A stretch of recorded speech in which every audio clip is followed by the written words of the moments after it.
ရတယ်ကြော်လေးလေးပြီးအားချစ်သူရဲ့ရင်ဆိုင်ချင်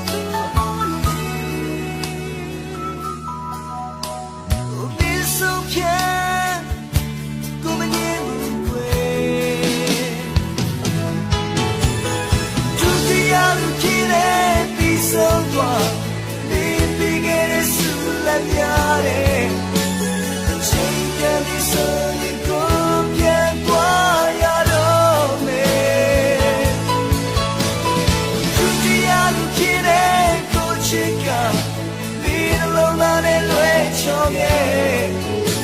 လုံးလာတဲ့ကချစ်တယ်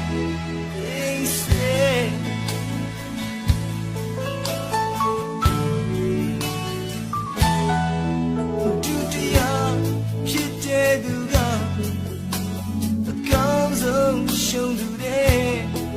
တကယ်ဆိုအားလုံးနဲ့ဘာမှမခွဲပြားပဲ